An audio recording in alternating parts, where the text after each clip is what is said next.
We're gonna have to figure out a way to get inside. It looks impossible. Lucky those walls are 25 feet high. There's a guard at every post. There's no way we'll ever get in there. I think Dusty's right. Well, we're just gonna have to use our brains. Damn it.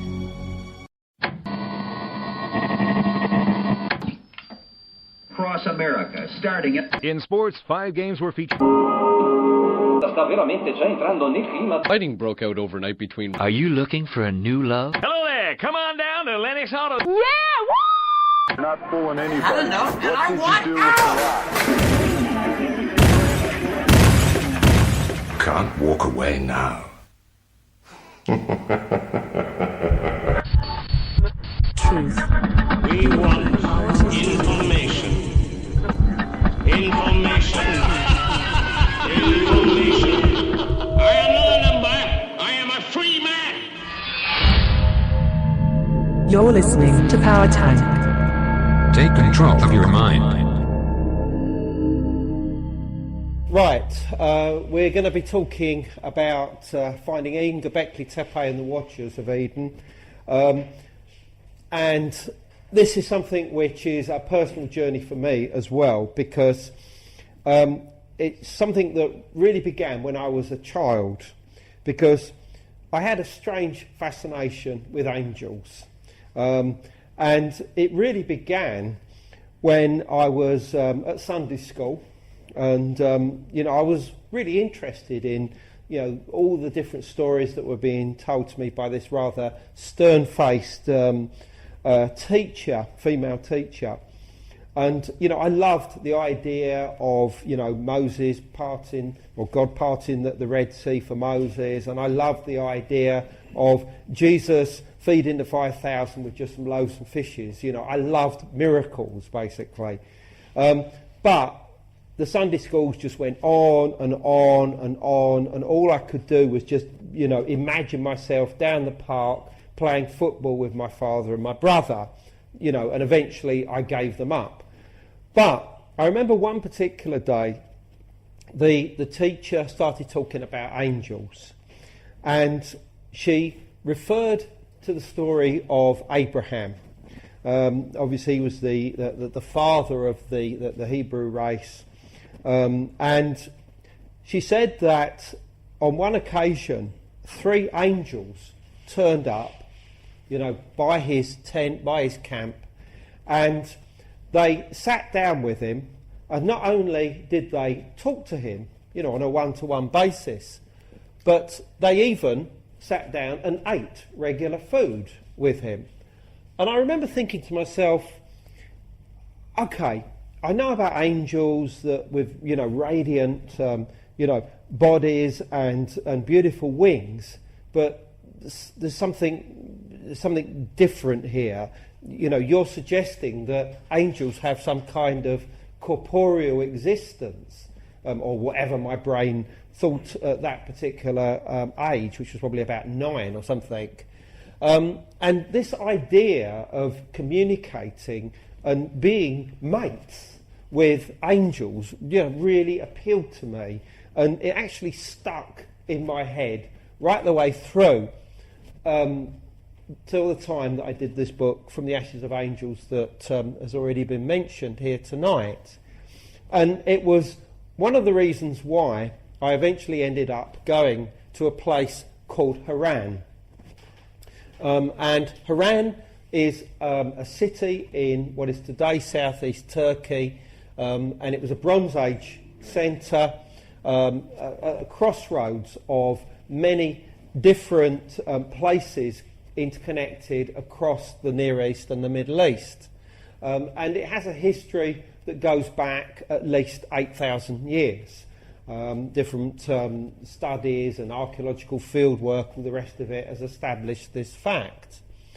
And it's a very interesting place, as you'll see, because firstly it was a place that the Mesopotamian civilizations, the Sumerians, the Akkadians, the Assyrians and the Babylonians frequented. And in fact there was actually a temple to the moon god Sin, and also to his consort, who I haven't got her name and it's not actually directly recorded, there was a big temple to him and another to her. And this was one of the main reasons that this place was put on the map. And in addition to this, it's a fact that Haran is the home of Hermetica. Now, Hermetica is obviously the teachings of Greco-Roman Egypt, which were themselves derived from pharaonic or dynastic Egypt, the wisdom, the philosophy, the knowledge, the ideas, the ways of life. And although obviously these were collated together initially in Egypt, around the time of the Arab conquest, they moved from Egypt and settled actually at Haran, where they were created into a corpus of literature that eventually was the spiritual backbone of the whole Renaissance, which obviously in many ways began in Italy in around sort of something like 1450 or whatever. And the centre point, the collection point of this Hermetic literature was Haran. Obviously Hermetica means the thrice great Hermes, who obviously you can see in this slide here. But in addition to this, and this is probably a little bit more speculative, but it's certainly worth throwing in to the audience here tonight, and that is that some very serious research has suggested that the origins of the tarot deck actually go back to Haran. And obviously this deck, which obviously has been referred to as the Book of Thoth, Thoth being an Egyptian god that may have been transported with the Hermetic literature, that this may have been the place where these playing cards actually had their foundation. And once again, it's been suggested that certain cards may have actually been based upon imagery seen actually at Haran, one of which, and the most obvious being, the tower, which obviously is shown with fire or being destroyed or something like this. And it's a fact that at Haran there is a tower that almost mimics the idea of this tarot card. And it's actually referred to as the astronomical tower. Now, the reason why it's called astronomical tower is that it was believed that the inhabitants of Haran were astronomers, and we'll come on to who they are in a second, and that they used this tower, which in fact is the minaret of the Great Mosque or Paradise Mosque, which was constructed around the 7th to 8th century AD for the observation of the stars and to make the calculations that they needed. And even today, if you go there, I was quite astonished when I first went there in 2004, and these kids came up and greeted me, and they started saying, "Oh look, we'll be your guides," and started pulling you off towards it and said, "Come and see the astronomical tower." I said, "What?" And this is what they actually showed me. So this, I think, is quite intriguing. So who were the inhabitants of Haran? Well, collectively they are referred to by scholars as the Haranites or the Haranians.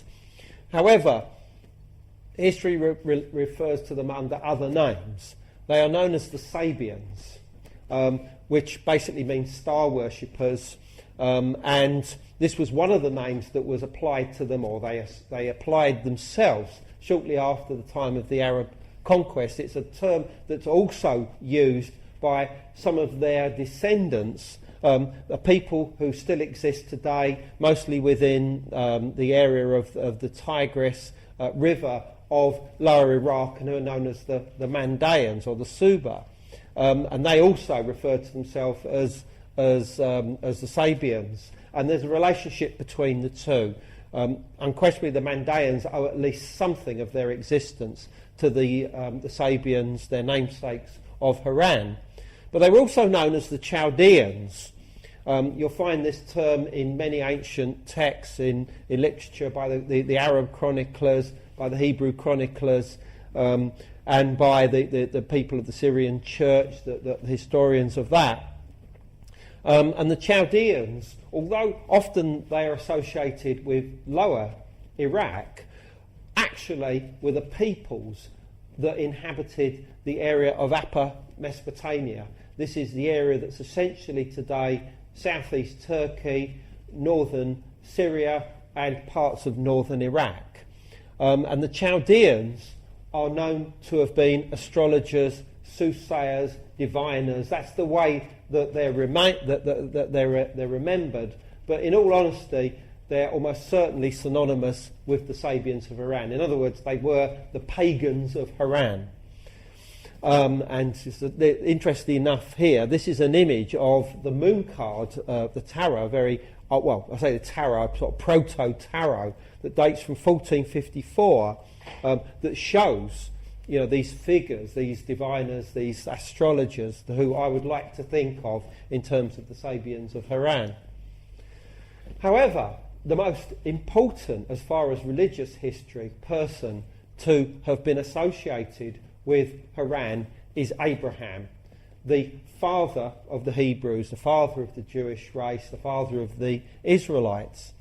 And if you read the book of Genesis, you will see that it is said that he had family at Haran and that he dwelt there. That's what the King James Bible says. Before he made his journey to Canaan, the promised land of God. And his father Terah was also there, and as I say, there are various other members of his immediate group, plus his ancestors were supposedly living in the area as well.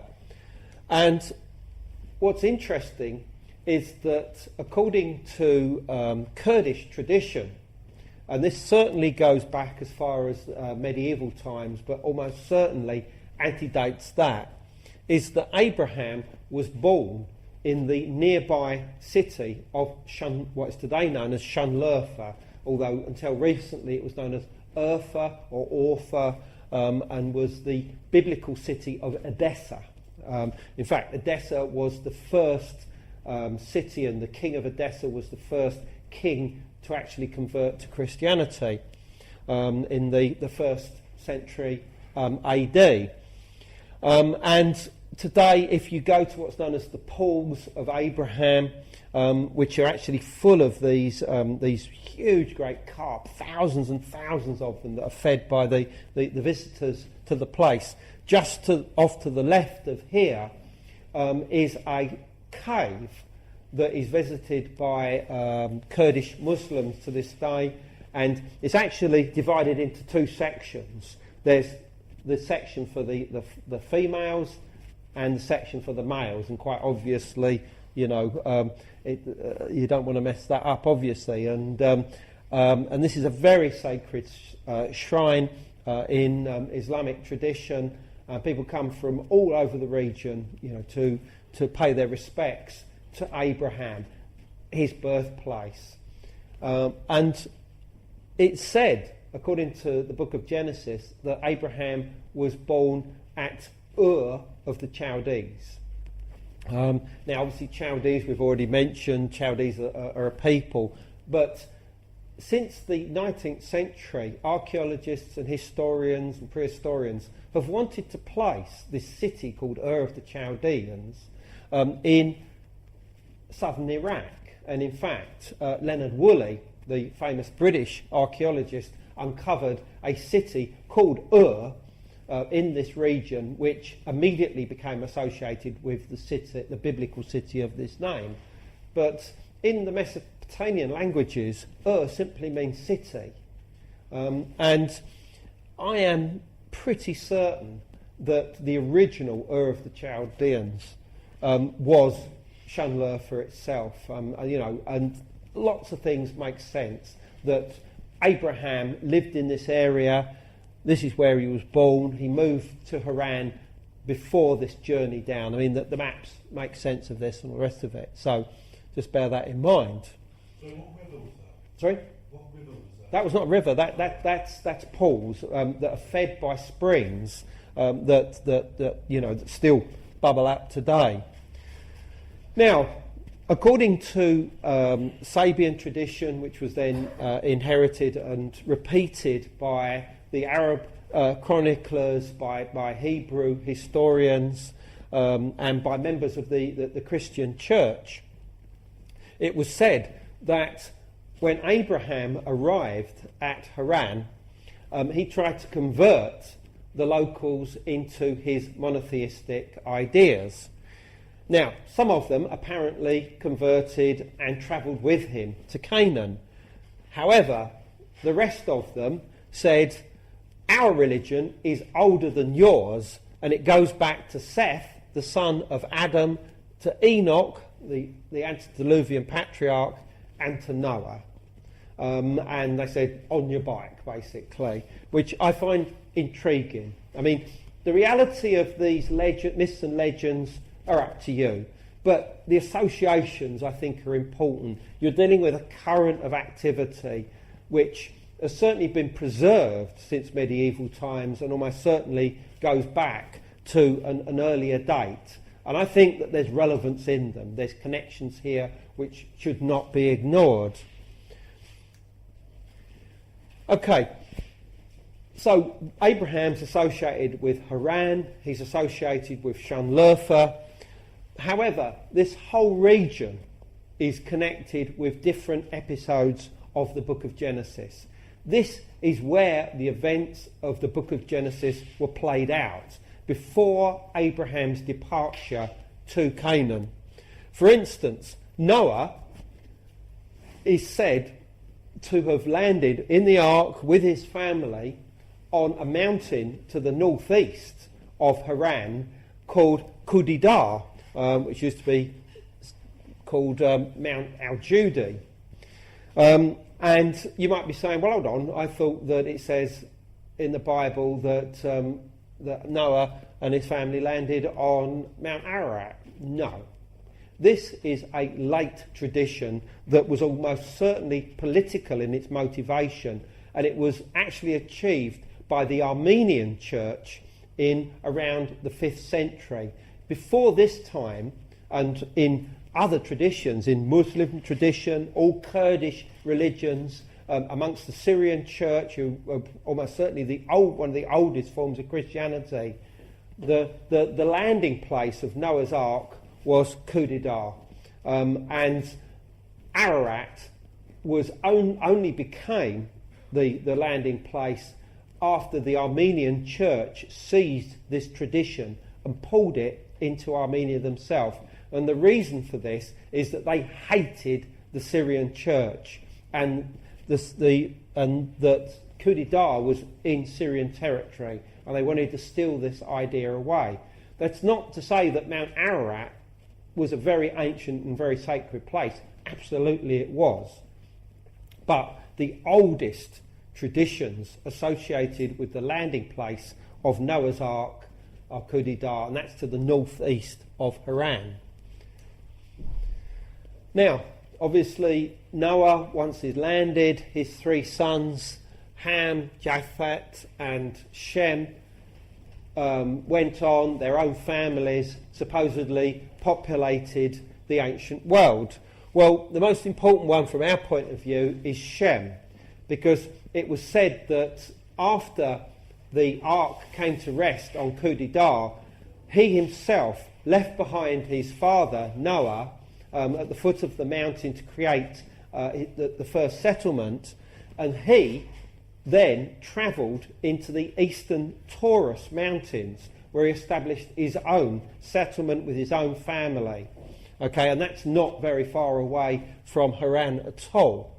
And that it was said that this is the same locality where Seth, the son of Adam, also had his settlement after his father and mother Eve had been thrown out of the Garden of Eden, the earthly paradise. Which brings us on to the much earlier and the origin point of the human race, according to Hebrew tradition, the story of Adam and Eve in the Garden of Eden. Because despite various theories and ideas and traditions that place the Garden of Eden, the so-called earthly paradise, all over the world, from the North Pole to South America to equatorial Africa and to the Levant. If you look at the book of Genesis and read exactly what it says that the Garden of Eden is where the four rivers of paradise take their source. And since two of those are very easily identifiable as the Tigris and the Euphrates, it either means that they're at the mouth of the Tigris and Euphrates, where those two rivers meet the Persian Gulf, or they're at the other end, the source of those rivers in what is today eastern Turkey, within the eastern Taurus Mountains, or those just to the north of it, which are known as the Armenian Highlands. And the traditions in this area are certainly that this is where Adam and Eve were, this is where the Garden of Eden was. And in fact, in the book which is coming out next year, which I've written called Gobekli Tepe, Genesis of the Gods, I will show that the tradition of the Garden of Eden being in this area was not just remembered in traditions within the eastern Taurus Mountains, but that there was one particular monastery that actually believed that it was on the site of the Garden of Eden, and that they even had a piece of what they believed was the Tree of Life, and that they revered this in sacred ceremonies right the way through until the Armenian genocide of 1915, when the whole thing was destroyed. But I was out there, I've been to the ruins, they're still there and they're still magnificent, and this is a story which I'll bring to you in due course. And this is really important because this is not far away from where I will be showing that the genesis of our current civilization began in the so-called Neolithic Revolution. The image that you see here is a mural within a church in Florence, in Italy, and it actually shows the dying Adam here, slightly covered, and Eve here, now obviously covered because they no longer, have the same innocence. So this is after they've been thrown out of the Garden of Eden, the earthly paradise, and the elderly gentleman here is actually Adam's son Seth, and this is the story which again becomes very crucial in the book that I've done, relating to the placement of the Garden of Eden and the fact that Seth decides with his mother Eve that they will try and keep alive their father by going back to the garden and having a chat with the angels that actually guard it, who is this guy here, who in many accounts is the Archangel Michael. There's Seth there having a chat with him to see if he can get some of this stuff called the oil of mercy that oozes out of the Tree of Life itself, that quite obviously grows within the Garden of Eden, the earthly paradise, which is now out of bounds to humanity. You can't get there anymore. No one can get there. No human being has been there since Adam and Eve were chucked out. So he goes to the angel on the gate and says, look, I know we're not allowed in there, but could you just sort of go over and get some of the oil of mercy so that we can give this to our father and keep him alive, because this brings immortality. The oil of mercy brings immortality. And Michael, as I said in many of the accounts, says, on your bike. But what I will give you is these shoots from the Tree of Life, which you can plant and they'll grow into a tree and you can do what you like with them. So this forms the earthly Tree of Life, which is different to the heavenly Tree of Life. But again, that's a story I won't go into tonight, but that's a really, really interesting tradition which I can tell you about sometime.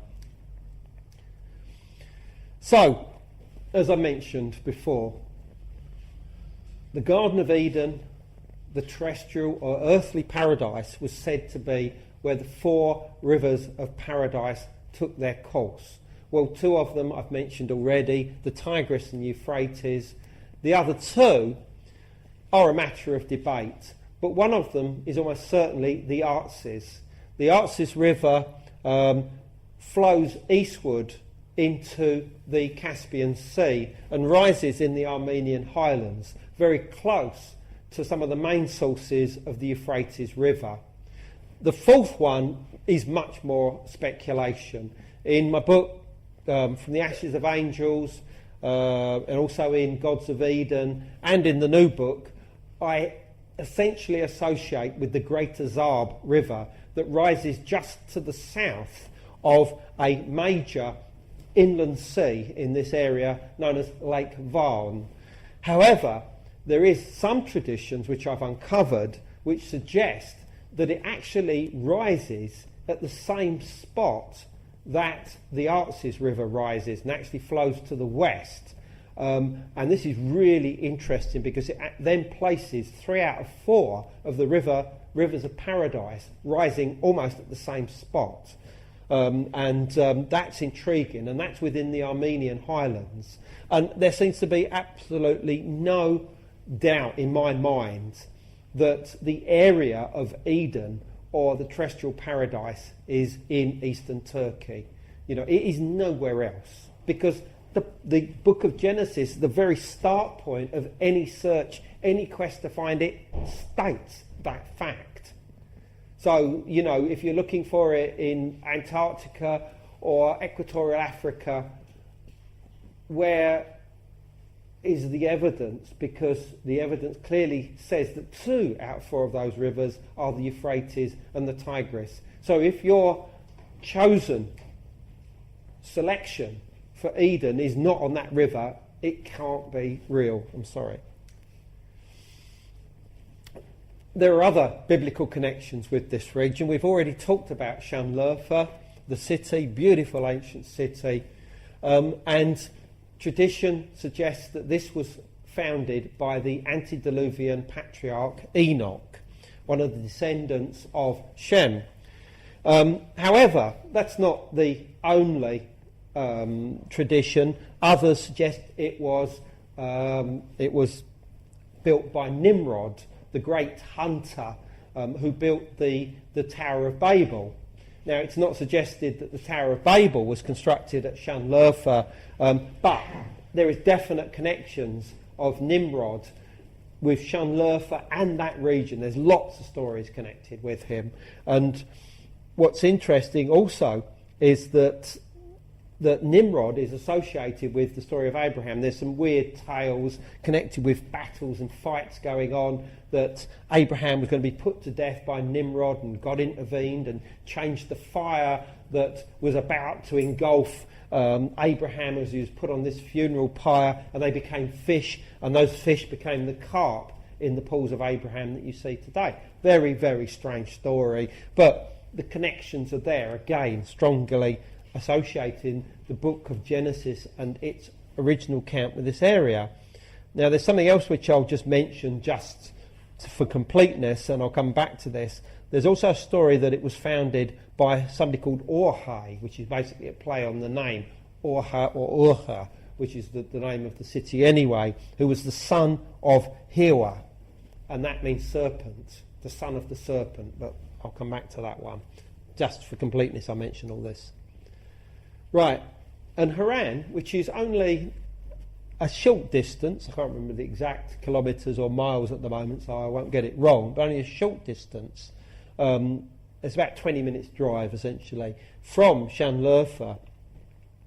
There are more biblical connections here, because although Haran itself only dates back to around 8,000 years, it is thought that the inhabitants, the original inhabitants, came from a nearby occupational mound or tell, which had been occupied for the previous 2,000 years before that. In other words, it goes back to 10,000 years. And this tell which is not necessarily the one I took a picture of here just a couple of weeks ago, but it's in exactly the direction when you stand at Haran and you take a picture towards the southeast. There's one occupational tell there which looks as if it's probably not been excavated. And what are these tells? Basically, they're the build-up of human occupation over a very long period of time, possibly hundreds, if not thousands of years, and they eventually form these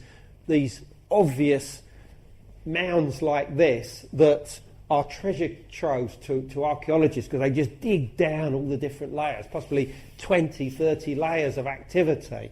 And that's one of them you can see from Haran's own occupational mounds. But somewhere in that area, looking out over the Syrian border, by the way, which is only about 5 or so miles from Haran to the south.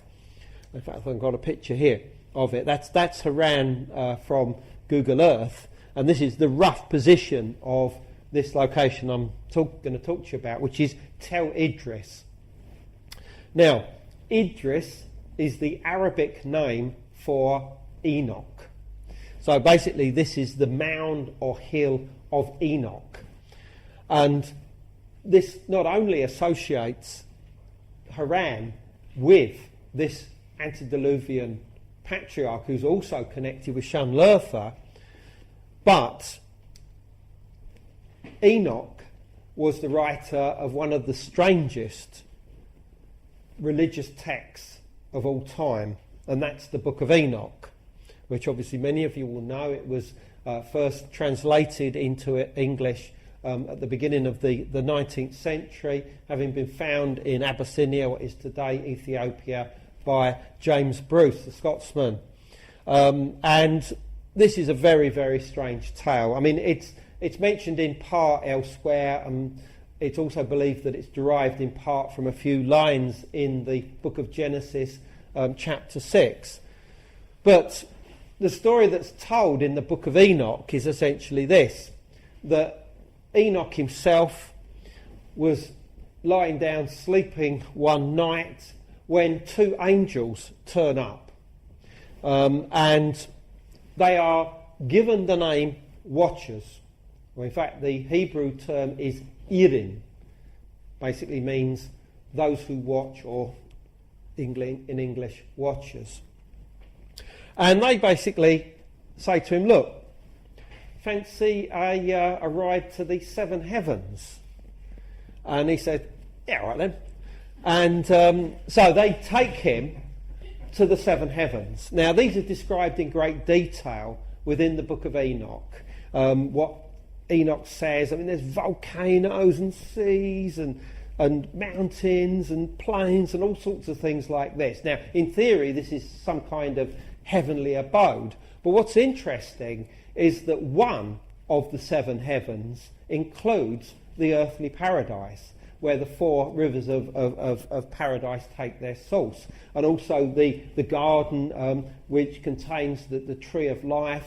It's actually referred to as the garden of righteousness in the Book of Enoch. And bearing in mind that this garden is tended over by angels, they're the ones that look after it and guard it against us humans getting back in there, basically. And in another one of the seven heavens, which is clearly not unconnected with the rest of them, is the abode of the angels.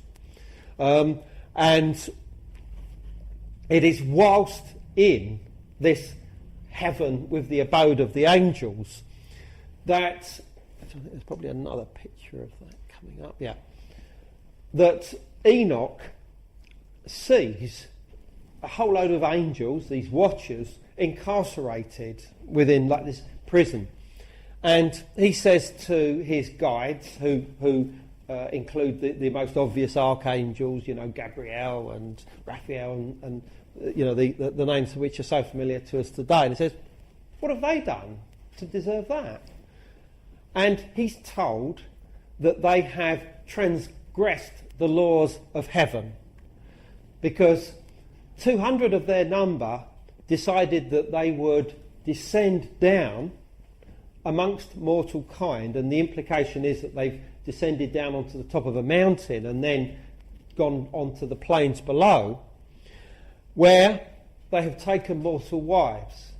But worse than this, they've revealed to them the arts and sciences of heaven. And in the Book of Enoch, it lists long lists of these heinous crimes that these watchers, these rebel watchers as they're known, have actually committed. And you read through them, and what's interesting is that it is clear that you're talking about the rudiments of civilization, the very fundamental things that were given to humanity at the time of the so-called Neolithic Revolution. The changeover point from being hunter-gatherers to settled farmers, agriculturists, sedentary lifestyles and everything that goes with it. And that somehow there seems to be a possibility here that the story of the Watchers, although dismissed by Bible scholars, historians alike as mere fable, actually might contain a kernel of truth relating to the origins of civilization itself. I mean, the very area that we're talking about here now in southeast Turkey is where animal husbandry began. You know, the first pigs and the first cattle and sheep and all the rest of it were domesticated in this region. But more importantly, this is where the revolution began, because at a place called Karajadar, and that's not the way that it's spelt, but that's the way that it's actually pronounced, which is a mountain that was once a volcano, geneticists have been able to trace 68 modern strains of wheat used by us today for bread, for beer, for pasta, for cakes, etc., etc., etc., all came from a wild form of wheat that grew, that still grows to this day on the side of this mountain, suggesting very strongly that this is where the domestication of wild wheat began. In other words, this is where agriculture started. And this is right in the area that we're talking about here. It's, you know, the Karajadar is just to the southwest of the city of Diyarbakir, the administrative centre of eastern Turkey. Some people call it Kurdistan. And it's just to the southwest of Diyarbakir and essentially to the east of Şanlıurfa, and not that far from Haran, basically. And the Watchers are said to have given us, for instance, metallurgy for the first time. Well, this is exactly the area where the first metals were worked, first beaten, and eventually forged. But what I find curious is that it said that the Watchers gave women the ability to beautify themselves for the first time. In other words, they showed them cosmetics. And the earliest known cosmetics come from this same region. Evidence of the use of blue cobalt found within like these shells have been proposed. It's connected with a site called Abu Huraya, as far as I recall. This blue cobalt powder has been found, which is suggested that the women were beautifying themselves using this as early as around 7 to 8,000 BC.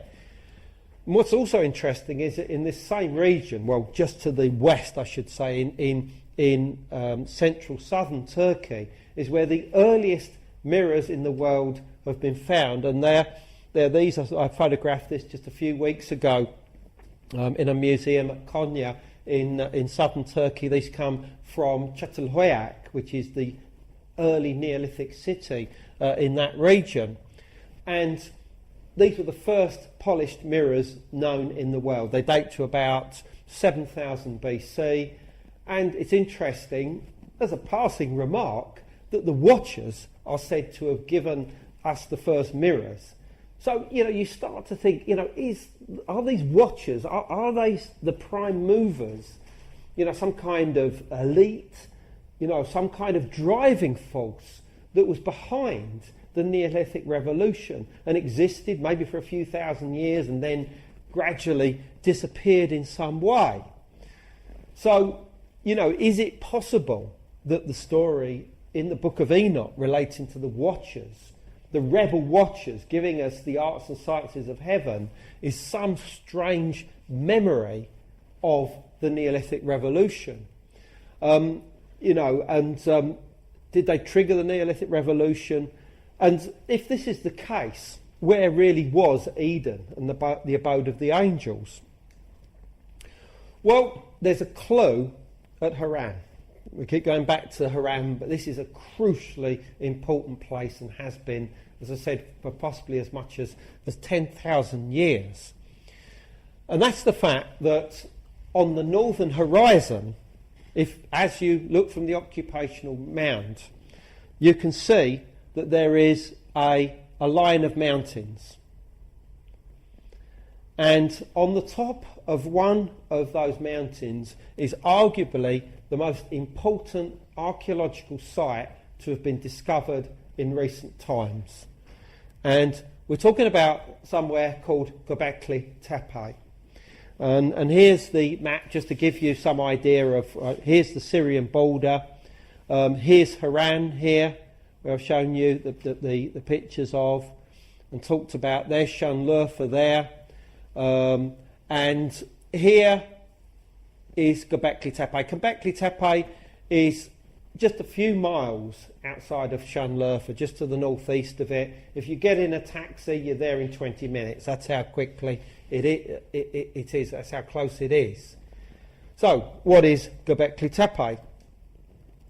Well, it's a series of stone sanctuaries, which include stone circles, that are on the top of a mountain, and around 4 of these sanctuaries have been fully explored so far. There's another 15 or 20 of them still to be uncovered.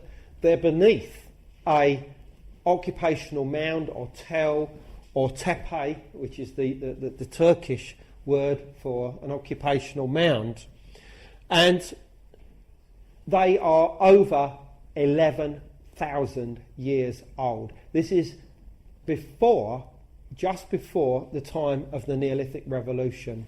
In fact, the evidence seems to suggest that they were actually thrown up by hunter-gatherers, i.e. people whose time should have been occupied going off on the chase, hunting game, bringing back their food for their family, their social group.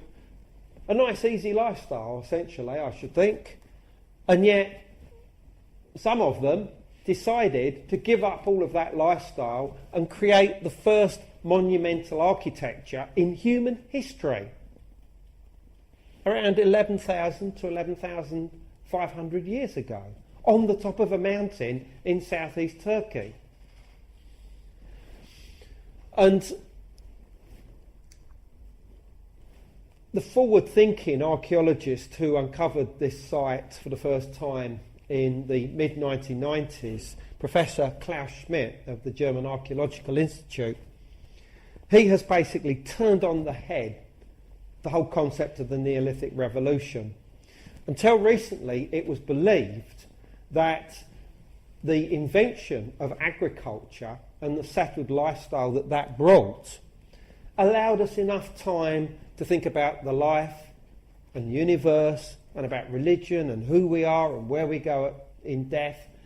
And that in turn led to the construction of the first temples and the infrastructure around temples that created the first cities and led to civilization.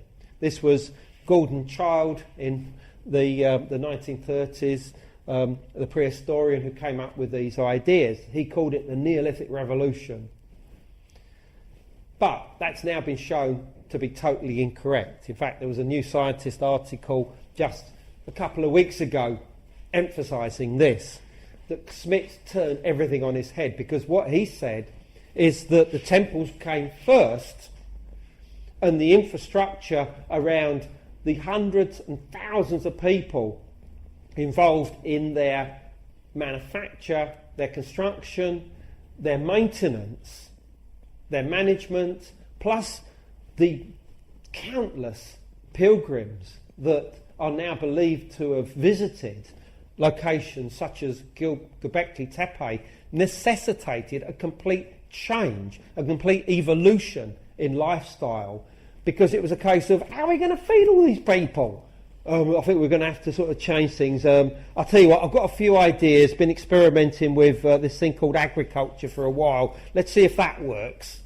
And yes, it did work, and it led to a much more settled means of life, essentially. So no longer was everybody involved in the chase, an act which probably lasted a year or maybe even 5 years, following the animal herds around and the rest of it.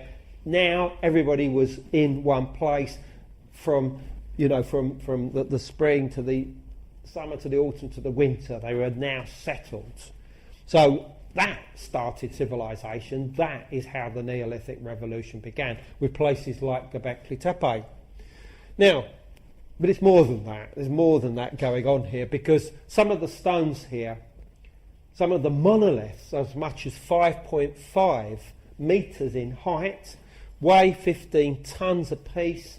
There's one unfinished monolith in a quarry nearby that's estimated to be 50 tonnes and is 7 metres in height, and that's around 22 feet, if I calculate that correctly.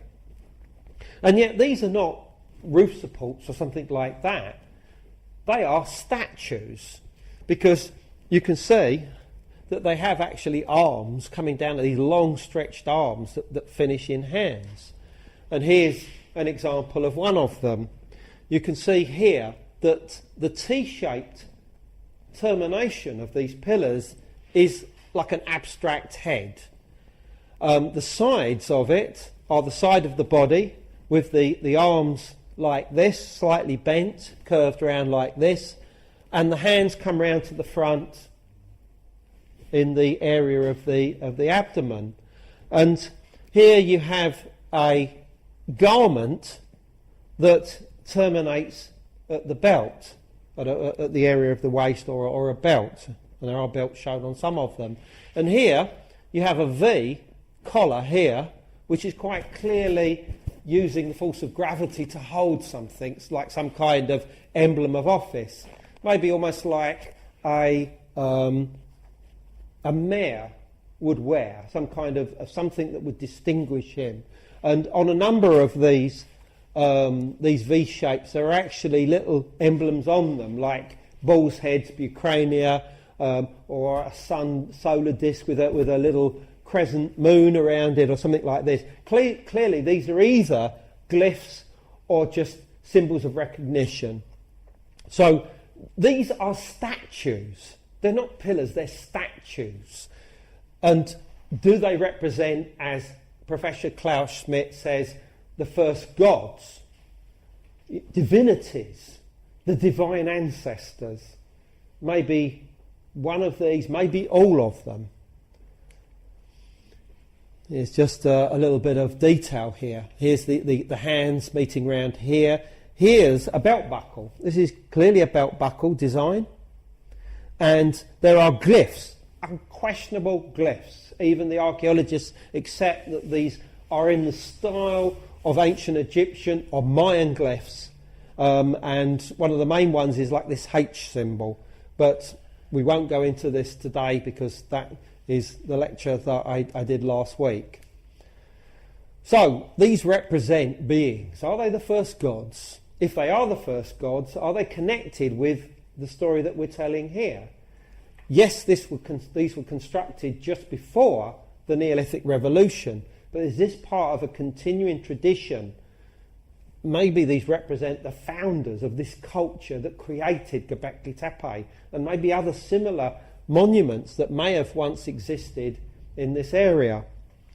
Well, this is Professor Klaus Schmidt with some geezer next to him. The interesting thing about Klaus Schmidt is he's a very forward-thinking man, and he's quite happy to associate the builders of Gobekli Tepe with mythological stories of the past. For instance, he suggests that it may well be the case that Gobekli Tepe and the mountain on which it's placed was remembered and passed down from one generation to the next until it eventually found its way into Sumerian tradition and became the sacred Duku mound, the mound of creation, which is also known as Dilmun, the area, this mound or sacred mountain of Dilmun, also known as Karsag, which was considered to be the place of the gods, where the gods lived before they came down to help humanity create the first cities.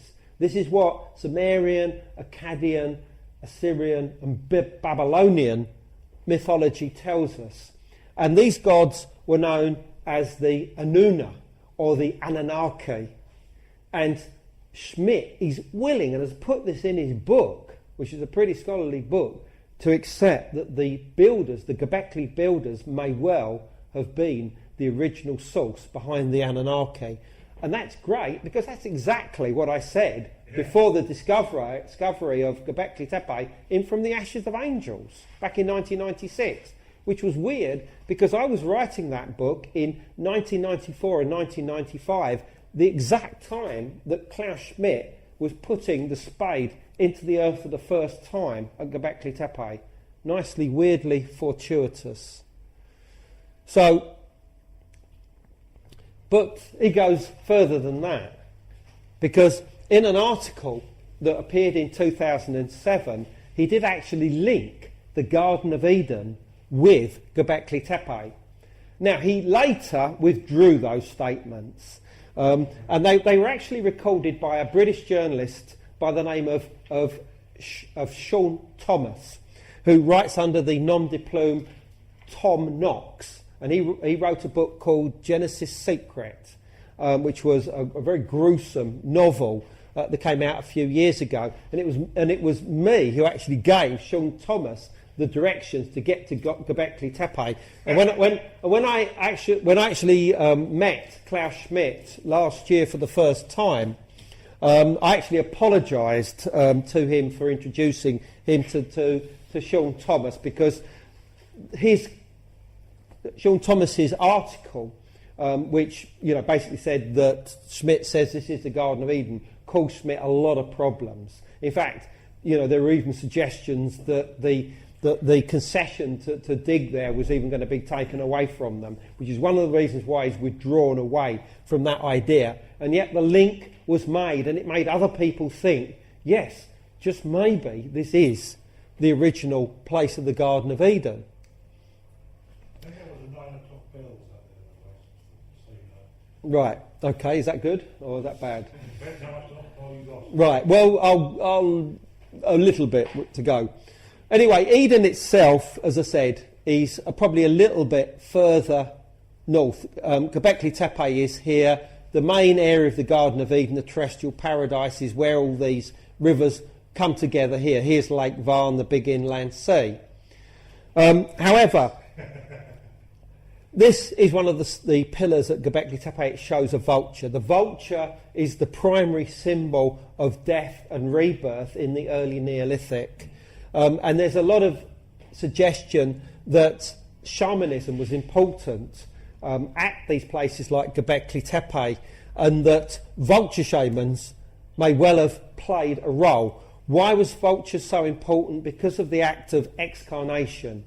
This is the placement of bodies to be disfleshed on the top of these towers, which later tradition amongst the Zoroastrians and the Parsi referred to as towers of silence. And in fact, the Zoroastrian tradition almost certainly goes back to the Neolithic. The Zoroastrians obviously being in Persia and eventually through the Parsis into India. And at Çatalhöyük, the Neolithic city in southern central Turkey, which is a couple of thousand years later than Gobekli Tepe, but is unquestionably part of the same culture, a number of the vulture murals there quite clearly show articulated legs that indicate that the vultures are human-like, anthropomorphic. So either they're shamans or they are vultures with a human-like form. And this was an image that was done by the artist Alan Sorrell to accompany an article or a paper about Çatalhöyük that show these vulture shamans, because this is the form that the shamans would seem to have taken to travel into the next world, from this world into the next world. And so this was the garb that these early figures, these prime movers in these Neolithic centres like Gobekli Tepe and Çatalhöyük would seem to have taken. They adopted the garb of the vulture, and various paraphernalia has been found at sites in this region to confirm this fact. And this was discovered very close to Gobekli Tepe, and it actually is a weird figure that's actually but actually has a double wings, or a pair of wings, I should say. And are we looking at one of the prime movers, the elite behind the construction of these sites? And is there a link with the Watchers of the Book of Enoch? Because the Book of Enoch and various other examples of so-called Enochian literature, in other words, those that seem to have come from the same stable, talk about the Watchers adorning themselves in cloaks of feathers or becoming birdmen and flying around, suggestive very strongly of shamanism associated with birds, and possibly birds wearing dark garments, of iridescent feathers like those of the vulture or carrion birds in general, which were those that were connected with excarnation.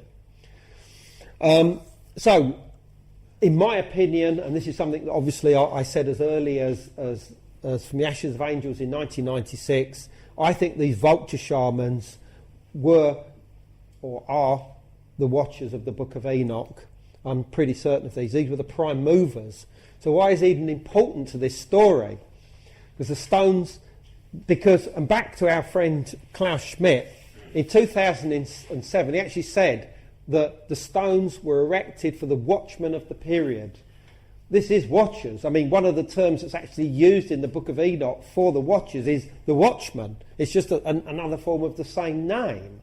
So he's implying here, whether by accident or design, that those who constructed Gobekli Tepe were the watchers. So the Book of Enoch, the earliest form found among the Dead Sea Scrolls, Watchers, angels lived together as a community in the terrestrial paradise Eden. Well, we know that from the stories of the Book of Enoch. The Watchers fell because they gave mortals the arts and sciences of heaven. Is this a memory of the Neolithic Revolution?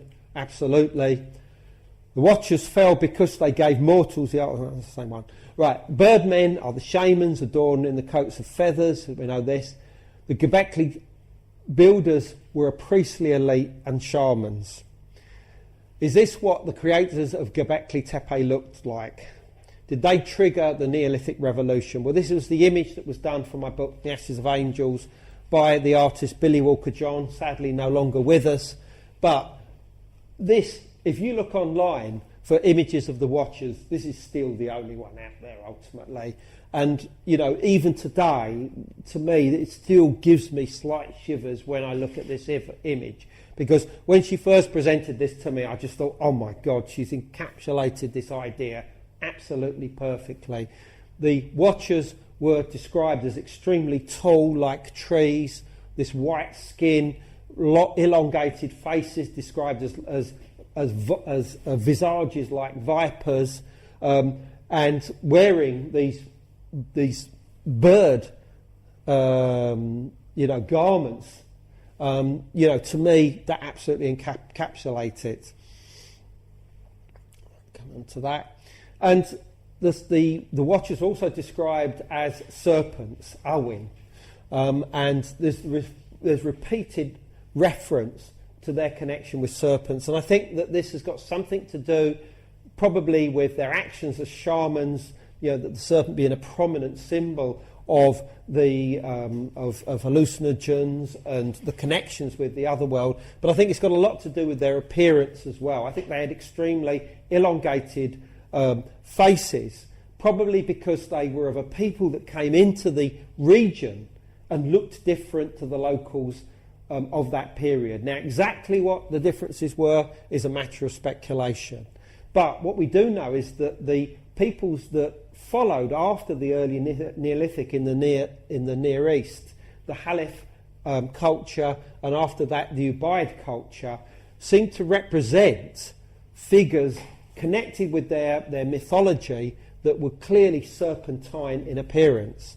These have often been described as lizard-like, but I think that they're purely serpentine. And these were placed in the graves of Ubaid burials from around 4,000 BC. And I think that, these perfectly encapsulate these idea of these ancestors or gods, having this serpentine appearance.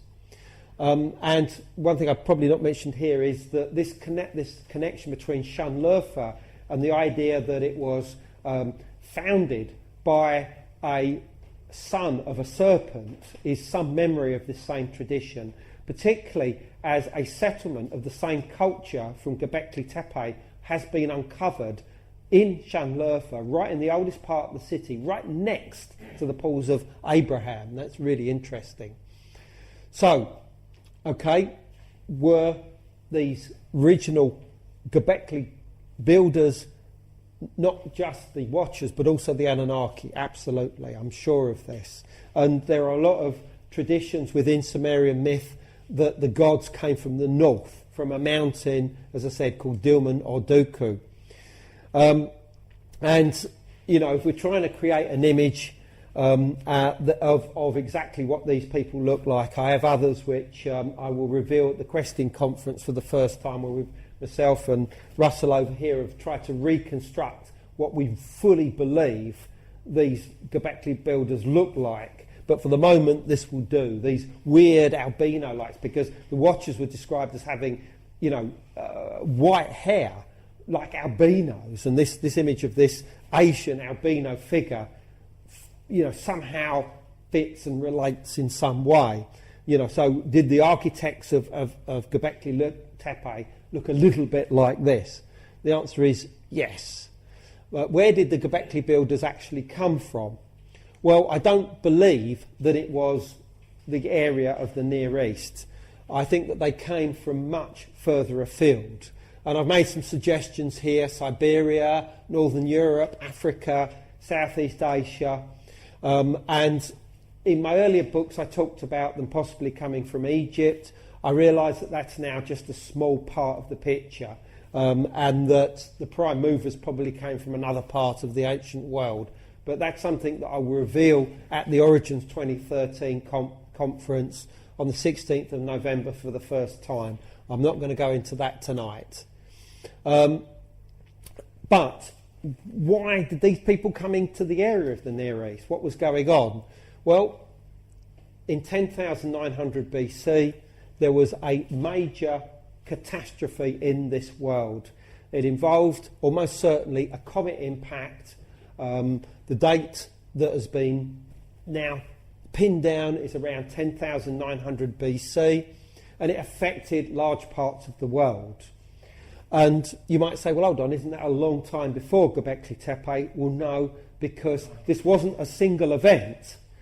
It's a fact that there were lesser events going on for several hundred years after this time, possibly other cataclysms, fires that were engulfing parts of the world for hundreds of years afterwards, periods of darkness, the onset of a mini ice age known as the Younger Dryas. This was a terrible, terrible time to live in this world. And after everything calmed down, at the end of the Younger Dryas, around 9,600 BC, boom, Gobekli Tepe suddenly appears. there is not a coincidence. And as I have said now before, and I repeat again, Gobekli Tepe is part of a response to what happened in the world, the bad things that had happened. That's why the first monumental architecture in history is suddenly thrown up. And I don't think it's going to turn out to be the last either. I think you'll probably find that in other parts of the world, similar structures appeared around this same time. And this was one of the reasons why there was a lot of migrations and movements of peoples going on in the world, because people were being displaced from their own territories and moving into new lands and taking over control of what was going on. And I think that's where our vulture shamans, our watchers, our Anunnaki come into the picture. They weren't indigenous to the area. Those that built Gobekli Tepe were indigenous, I think, but they were given a helping hand by some kind of elite that came into the area. This just shows the layer, the so-called oscillo horizon of thick ash, 20 centimetres thick, that's been found all over the world, corresponding to the date of around 10,900 BC. And this impact also affected the Near East. Evidence of it has been found at a site called Abu Huraya, which is just a few hundred miles from Gobekli Tepe. And there are even legends of a catastrophe in the area of Gobekli Tepe, which I bring out in the book about Gobekli Tepe. So, you know, all of this comes together in that. But there are further links between the Watchers and the site that we originally started with, Haran. And one of the other books to talk about the story of the Watchers is the Book of Jubilees. Dates to a similar period of time, also found amongst the Dead Sea Scrolls.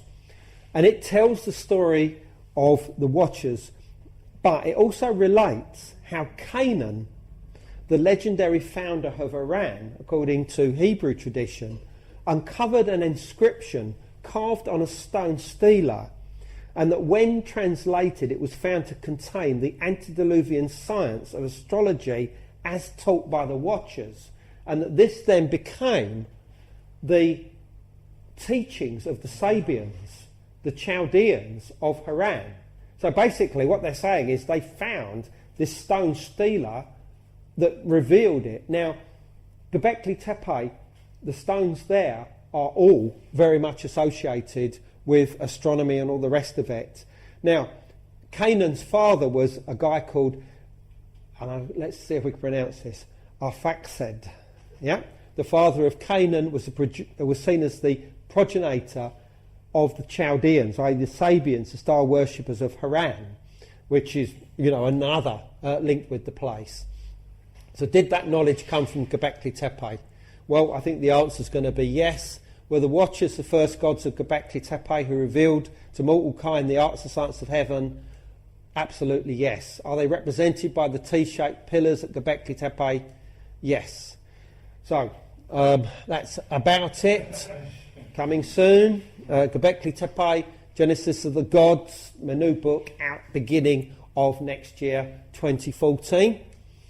We're doing tours of Eden, the Garden of Eden, and Gobekli Tepe in, it says 2013 there, but it will be 2014 now, because we did a very successful one this year. So if you're interested in that, contact us on andrewcollins.com. And that was the one that we did this year. And if you like what you hear tonight, come to the Origins 2013 conference, Steiner House, London, November 16th, and you'll hear from myself on the subject, from Graham Hancock, Robert Bouval, Hugh Newman, Caroline Wise, and many other activities going on as well. So we'll see you there if you can come. So with that, I'll say thank you very much.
across America, starting at... In sports, 5 games were featured.